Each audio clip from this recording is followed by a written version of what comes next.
People have used Lego's good name for some sinister things, like smuggling illegal products in boxes of Duplo sets and stealing Lego from innocent people to turn a profit. But I wanted to know how dark this rabbit hole really is, so I found 18 facts about Lego that they probably don't want you knowing about, like that Lego itself was born from 3 disasters. In 1924, Ola Kurt Christensen's sons were playing with a glue heater and matches in his workshop and burned it to the ground, along with the family home. This was 8 years before Lego started, so Ola built a bigger workshop and eventually made the wooden toys in it that started Lego. But in 1942, his second workshop burned again during the German occupation of Denmark, and the only reason he rebuilt for a third time was because he couldn't leave his 26 employees without jobs. He took out a loan and rebuilt again, and in 1960, a third fire destroyed the wooden toy warehouse. Ola had been contemplating switching from wooden toys to plastic for a while, and he took this third fire as a sign to take the jump. The brick itself was literally born in flames, but a very popular theme was born from something much darker. Christian Faber was diagnosed with a benign brain tumor in 1986, the same month he started at the advertising agency that would eventually make Bionicle. He spent basically the next decade taking medication that made him nauseous, and to cope with it, he imagined the capsules as tiny warriors fighting the tumor from the inside. Years later, when Lego needed a new big theme, he pitched exactly that, a comatose robot infected with a virus that warriors fought off on the inside. Bionicle canisters were shaped like pill capsules because that's how Faber thought of the idea. It seems almost stupid, but by 2003, it was 25% of Lego's revenue and 100% of their profits. But Bionicle's first year came with a big controversy. The theme was built with words from Te Reo Madre and other Polynesian languages. The villagers were called Tohunga, and in Maori culture, a Tohunga is a sacred spiritual leader, not a word for background characters. Maorians were obviously not happy about this, so in 2001, Maui Solomon contacted Lego representing 3 Maori tribes to hopefully change these words. They eventually agreed that Tohunga would be Mataran, Jala would be Jaller, Huki would be Huki, and so on. The problem was how to explain why every character's name suddenly changed mid-story. Lego's solution was to create a holiday in Bionicle's lore called Naming Day, a ceremony where brave modern warriors would get longer names to honor their deeds. This could have ended very badly for Lego, but even worse is when people use Lego for something completely illegal.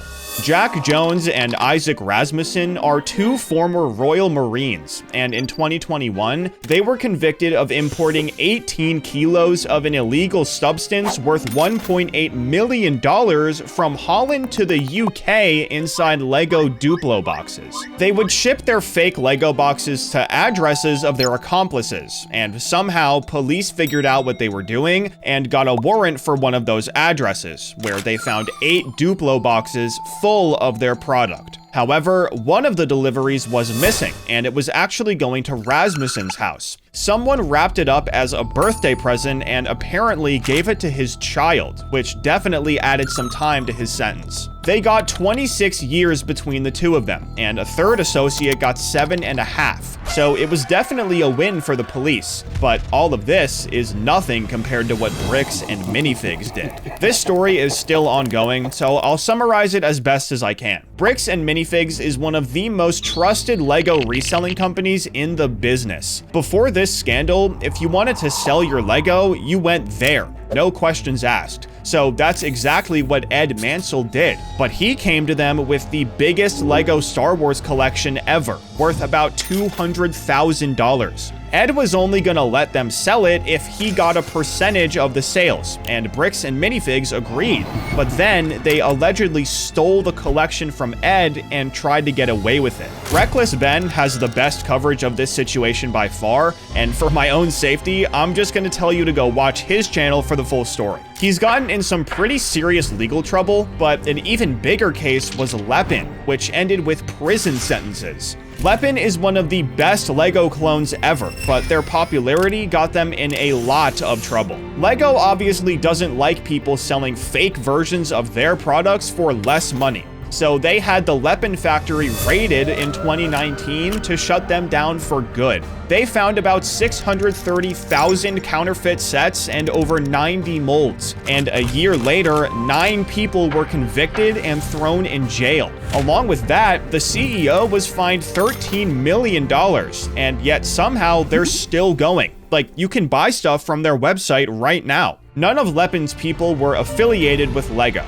but Thomas Langenbach was, and he pulled off one of the craziest scams we've ever seen. Back in 2013, he was the vice president at SAP Labs, the research department behind SAP, and he lived in a $2 million house, so he was rich. Lego and SAP have been working together since 2000, so Langenbach had to know what was going on with both companies to make their partnership worth it. And somewhere in his research, he found the second-hand Lego market on eBay and came up with an insane plan. He made fake barcodes that were actually scannable and made the price lower than the original. His main target was the $279 Millennium Falcon, but his price was $49. He'd walk into a store that sold Lego, switch the tags, and check out like nothing happened. Then he'd go home and sell them on eBay under Tom's Brickyard.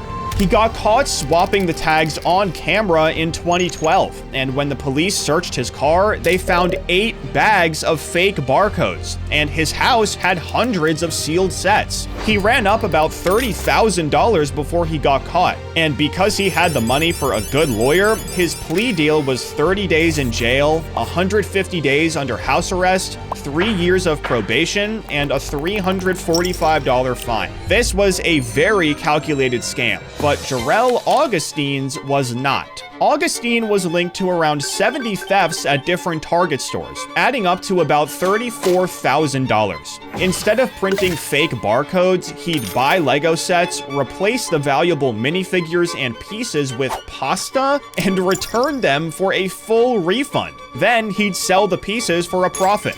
This obviously landed him in jail, but this is just one guy. There are entire crime rings centered around selling stolen Lego. In October 2025, the Santa Rosa police searched a house in Hidden Valley Lake, California, and found one of the biggest illegal Lego operations in the country. Tens of thousands of pieces were in tubs all around the house, and they were meticulously organized. The man behind it was Robert Lopez, who apparently told his goons to steal expensive sets from Target and Walmart, then bring them back to the house to be processed. Every single piece and minifigure was separated from their set and sold on its own, so there was no way to track down where the stolen sets went once the goons got away. However, Lopez is a felon, and the cops had been investigating him for a month before they raided his house. Lego hasn't said anything about this, and probably won't because it's too political, but wanting to avoid politics got them in a huge controversy in 2015. A political activist and artist, Ai Weiwei, placed a bulk order of Lego to build portraits of 176 political prisoners and exiles, including 38 Chinese activists. Weiwei is from China, and he speaks out against political wrongdoings with his art, but Lego wanted nothing to do with him. They refused to sell him the bricks. Weiwei said he was being censored, and for a few days, it really did look like Lego was just trying to stay out of it. But that same week, Merlin Entertainments, who own Legoland,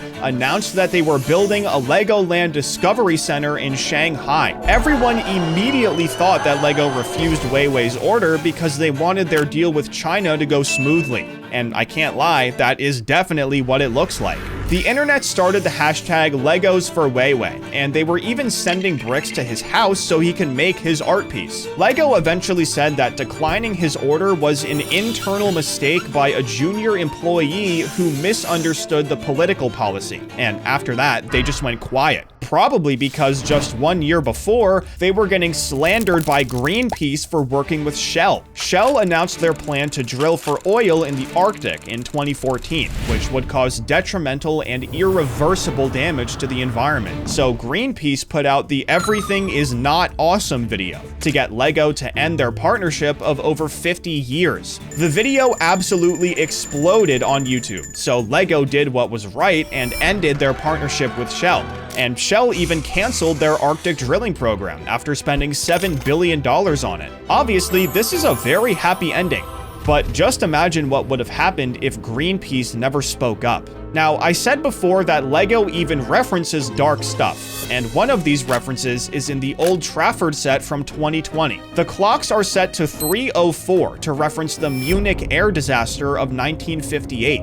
A British European Airways flight was having trouble taking off, and on their third attempt, they crashed. The plane was carrying the Man United team along with some other people, and 23 of them unfortunately died. It's a very sad day in Man United's history, and for some reason, Lego decided to reference it in the set of their home stadium. But Lego actually has a history of questionable sets involving soccer. They made one called the Football Police Unit in 1998, and there's nothing actually wrong with it on the surface. A few cops are chasing down a man Lego named Hooligan so they can throw him in the back of their truck. But how does this have anything to do with soccer? Well, there's this thing called English disease, where English soccer fans organize riots for soccer games. Apparently, it dates back all the way to the 14th century, but when Lego made their set, English disease was running rampant in Marseille.